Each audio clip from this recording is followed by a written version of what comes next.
Nobody's asked me this in so long. Okay. I had to think. That was an old one. Awake and Alive.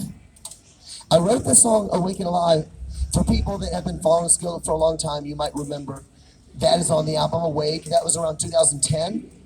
And it was 2006 is when we released a record called Comatose. And that was our first real album in the mainstream market, and playing with 3 Days Grace and Breaking Benjamin and Shinedown and Slipknot. And we were playing with those bands, which I loved, but we could not get played on radio. Radio would not play us. And somebody basically just said, John, you just need to stop talking so much about Jesus.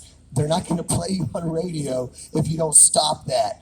And I wrote the song Awake and Alive as my defiance to them. I'll do what I want. This is my life. I'm not writing songs to make a bunch of suits happy in some label. I'm writing songs to please the Lord and to share my testimony that other people will hear about the goodness of Christ. Yeah, amen?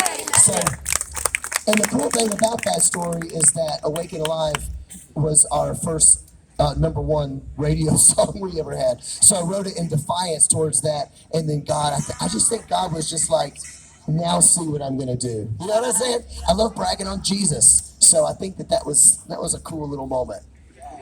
Yeah, that was my shaking my fist at the man, and then God opened up. That scripture says it's in the Old Testament. When God says you bring your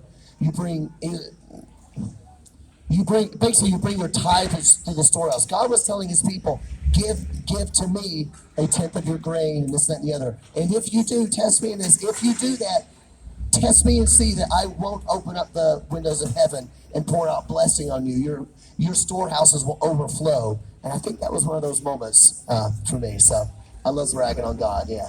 That's incredible. Yeah, it's cool. Wow.